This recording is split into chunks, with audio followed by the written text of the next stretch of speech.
Voilà, l'enjeu de cette soirée, c'était d'avoir cet échange avec vous, cet échange ami-mandat, ce moment de partage du chemin accompli, mais aussi peut-être un peu d'inspiration par rapport à ce qui pourrait être fait par la suite.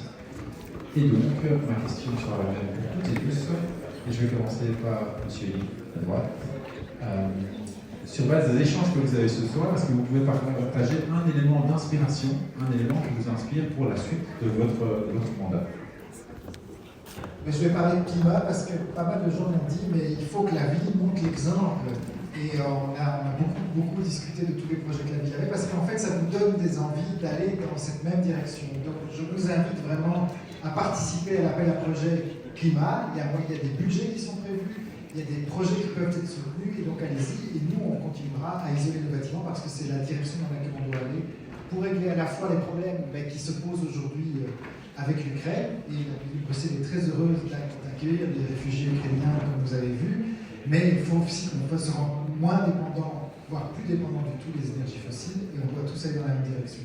Voilà, c'est ça que j'ai retenu. En tout cas, beaucoup d'énergie, beaucoup d'envie d'aller beaucoup plus loin là-dessus, et les citoyens veulent suivre la ville de Bruxelles. Merci beaucoup. Même question pour Madame Moutier-Bellé. Qu'est-ce qui vous inspire dans les discussions que vous avez eues ce soir? Alors merci d'abord pour toutes ces discussions riches qu'on a eues. Merci à l'équipe d'avoir organisé cette rencontre. J'ai été interpellée par beaucoup de femmes et à un moment, je me suis rendu compte qu'il y avait une minorité visible sur la table qui étaient les hommes. Et qu'est-ce que les femmes m'ont dit, c'est qu'elles veulent plus occuper l'espace public. Les femmes queer veulent être visibilisées, elles veulent danser.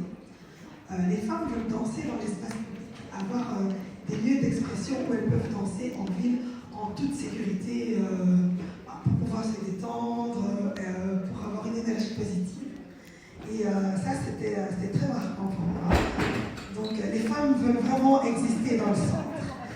Et j'ai eu aussi également des questions sur les commerces de la régie, comment ils sont attribués, et voilà, qu'il y a un problème de mixité dans le centre par rapport à tout ce qui est commerce.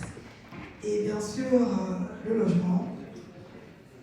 Le centre, il y a un problème de densité, c'est trop dense, on a besoin d'espaces verts. Pourquoi on construit autant? Il faut qu'il y ait une meilleure concertation avec les habitants pour la répartition du logement et des espaces verts. Et donc j'ai vu vraiment que les habitants du centre sont préoccupés par le centre. Et voilà, c'était très riche. Merci beaucoup.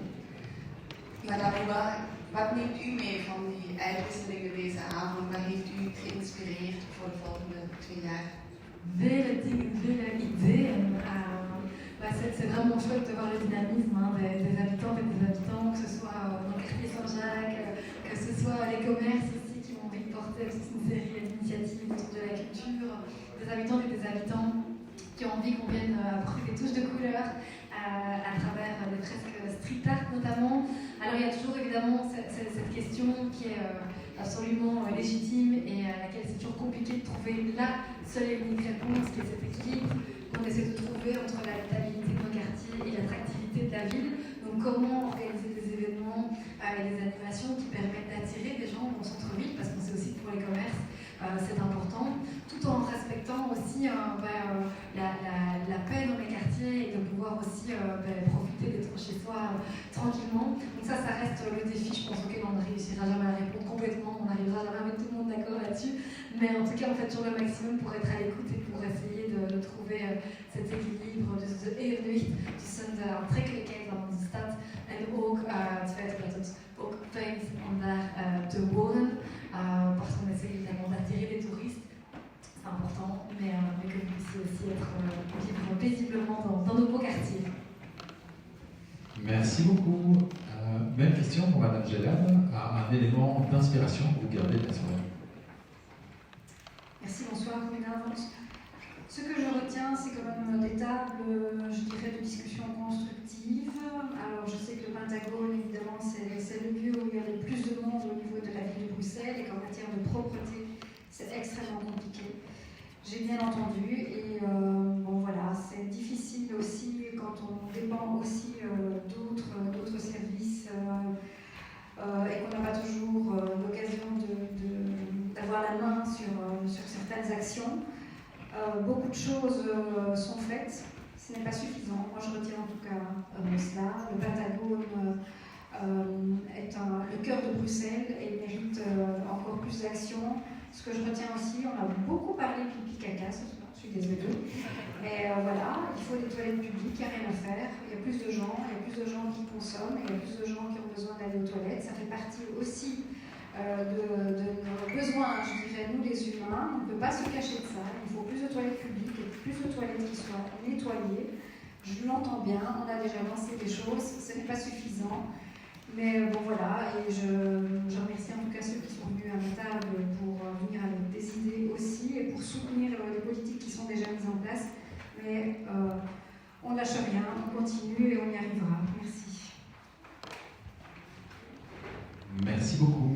Et alors je vais repasser la parole à Madame Ouba, qui va se porte-parole de Madame Harish, qui a dû partir un petit peu plus tôt.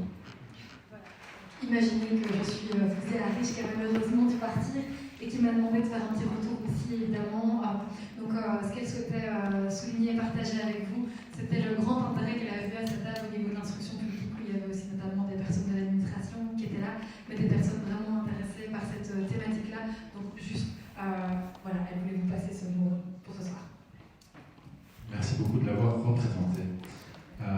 Même question pour M. Zion. Un élément d'inspiration que vous gardez de ce soir. Merci, bonsoir. Effectivement, j'en retiens un. C'est vrai que j'ai pas eu beaucoup de clients. J'ai eu quelques personnes, mais vraiment, on a eu des débats de fond. C'est ce qui nous a permis justement d'aller plus en profondeur sur les questions qui ont été posées. Mais ce que je retiendrai, c'est le changement de paradigme. En tant que service public qui s'occupe quand même d'une grosse partie de la population, les plus précaires d'entre nous, le dernier filet de sécurité sociale, c'est de ne pas attendre que les gens viennent toquer à la porte du CDS, mais plutôt être dans une action préventive, changer le paradigme, ça veut dire aller sur le terrain et rencontrer directement les gens, parce que c'est que voilà, il y a un certain nombre d'idées reçues qui circulent sur les CPRS, les gens ne savent pas très bien. Je pense que c'est plutôt quelque chose qui est de l'ordre de l'euro, de la mendicité. Non, c'est un service public de sécurité sociale, c'est l'argent de nos impôts, c'est la solidarité qui est organisée au niveau de l'État, et donc c'est l'accès à un droit. Mais malheureusement, bon, c'est pas toujours très présent dans la tête des gens. Il faut aller les voir sur le terrain, les rencontrer, leur rappeler et leur dire on est là pour eux, parce qu'on ne laisse personne sur le bord du chemin. Merci. Merci, M. Zion. Meneer Dont, dezelfde vraag voor u ook. Eén inspirerend element, waar neemt u mee van deze avond? Ce que je retiens surtout, c'est que tout le monde adore les trottinettes. et que ça sera quand même vraiment dommage après l'implémentation de nouveaux règles au niveau de vitesse et stationnement qui seront réparties. Je rigole. Donc, on a beaucoup parlé des trottinettes ce soir, oui.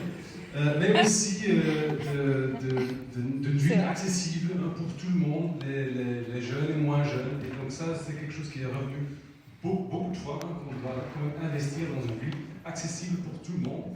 On a pas mal de projets en cours, le nouveau schéma de circulation, le nouveau règlement de stationnement qui vise aussi cette accessibilité, qui vise en sorte que tout le monde puisse continuer à venir au centre-ville si vous avez votre destination ici. Et plus facilement trouver une place. Et oui, on va essayer de stimuler les gens d'aller se garer hors Paris. Donc je veux vraiment vous remercier pour les échanges très riches ce soir. Dus ik ga heel veel meenemen, maar en heel erg bedankt voor jullie de fijne dialoog die we vanavond hebben. Heel tot ziens. Bedankt. Mevrouw Persoon. Ik heb ook vragen over trottinetten gehad. Ik heb die dan naar jou gestuurd. Voilà, à ma table, j'ai eu 3 groupes et on a discuté. Les 3 discussions étaient vraiment très, très différentes. Donc ça démontre qu'au niveau de l'urbanisme et l'espace public, on a énormément de projets. Et on a aussi énormément de chantiers qui vont débuter, parce qu'on a eu beaucoup de projets sur lesquels on a travaillé, beaucoup de chantiers qui sont déjà en cours ou qui vont débuter. Mais j'ai remarqué que ça fait pas peur, mais ça fait plutôt plaisir, et qu'il y a surtout des demandes aussi réaménager leur rue ou la place près de soi pour justement renforcer la sécurité routière, valoriser les lieux et surtout sécuriser la place des cyclistes et des piétons dans cette ville. We hebben niet alleen over openbare ruimte gesproken, daar is het veel over gegaan, maar de stad wordt steeds aantrekkelijker. En dat heb ik toch ook bevestigd gezien bij veel mensen, maar met een effect dat het ook effecten heeft op de betaalbaarheid van het wonen. Daar hebben we het aan onze tafel over gehad, de fenomenen van Airbnb, luxe co-living, groeiend aantal studentenwoningen in een aantal wijken. Hoe kunnen we ervoor zorgen dat de prijzen niet te veel stijgen? En dat blijft ook echt naast openbare ruimte volgens mij een van de prioriteiten waar we de volgende jaren moeten aan blijven werken. Dat onze stad niet alleen aantrekkelijker wordt, maar dat ze ook betaalbaar blijft. Dankjewel. Dankjewel, meneer Maga. Oui, donc j'ai bien compris la question, l'idée, je pense que mais non, mais bon, merci effectivement les gens qui sont venus voir. Effectivement, une vraie qualité d'échange et du débat, et donc c'était vraiment très intéressant. Et puis beaucoup d'attentes par rapport à un développement commercial de Bruxelles qui répond aussi aux besoins des habitants, mais aussi aux besoins d'avoir une offre attractive. Et donc c'est ce qu'on a voulu, ce à quoi on a voulu répondre avec ce schéma de développement commercial que j'ai pu développer auprès de chez certains, qui voulaient une vraie politique transversale portée par le collège. Et je suis déjà très heureux parce que je vois que 2 de mes collègues ont parlé de développement commercial aujourd'hui et avec qui vous avez pu en parler. Donc il n'y a pas que les trottinettes qui sont transversales au collège, puisqu'on en a parlé aussi de ça. Et donc voilà. Et puis une idée peut-être inspirante qui a été proposée aussi, c'est pour animer le marché du jeu de balle, notre vieux marché qui nous est si cher, c'est d'avoir un moment culturel, un espace d'expression de danse folklorique des communautés étrangères, comme quoi la diversité à Bruxelles est une plus-value également possible. Oui, avant de passer la parole au bourgmestre, Oui, alors moi je retiens en toute organisation que certains voulaient parler plus longtemps, que d'autres trouvaient que c'était bien et qu'il faut instaurer un bâton de parole. Donc ça c'est en tout cas ce qu'on prend pour la prochaine fois. On essaie de faire de notre mieux, mais je pense que l'échange il était là et il a été de qualité, il a été respectueux, il a été vraiment instructif et donc moi j'ai aussi eu mon attention attirée sur le suivi dans le cadre des contrats de quartier, ces programmes d'intervention dans nos quartiers aussi, de pouvoir prévoir, une fois qu'on est passé, une fois qu'on a mis des infrastructures, de les faire vivre et de continuer le dialogue dans les quartiers. C'est un point d'attention avec lequel je repars ce soir pour continuer ce travail au niveau des contrats de quartier, notamment avec mes collègues. Et Monsieur Claus, pour le mot de la fin. Ce que je trouvais intéressant, c'est qu'il y avait beaucoup de personnes qui n'étaient jamais venues à ce genre de réunion. Donc ça, c'était très inspirant parce que c'est vrai que parfois, on a l'impression de rencontrer les mêmes personnes, les mêmes comités, donc la formule a du sens. De vous dire, vous avez beaucoup de chance que la semaine passée, au quartier Nord, ils étaient dans une très chouette salle qui est Pôle Nord et qui n'a quand même pas le prestige de la salle nautique de l'hôtel de ville. On va reconnaître que quand même de vous recevoir ici, c'est quand même très très agréable. Et de vous dire, ben voilà, continuez à nous interpeller, on se nourrit de ça. Alors évidemment, par moment on doit trancher, on ne va pas donner raison à tout le monde, c'est aussi ça, gérer une ville. Mais en tout cas, c'est très inspirant de pouvoir discuter, d'échanger. Et je pense qu'il y a beaucoup d'informations qui du coup circulent sur le quotidien, mais en même temps des perspectives. Et donc, continuez à vous impliquer dans la ville. En tout cas, nous ne demande pas mieux. Ça nous permet également d'avancer ensemble. Et je pense que de faire ce genre de réunion, comme on essaie de le faire, permettent en tout cas de construire cela. Donc, merci d'avoir passé 2 heures à parler de vos quartiers, de votre ville. Je pense que c'est des moments importants. Et merci à tous les nouveaux qui n'avaient jamais participé à ce genre de débat et qui ont vu que voilà, il y a moyen quand même d'intervenir et d'interpeller dans une commune. C'est important aussi de s'en rendre compte. Voilà, merci à toutes et à tous.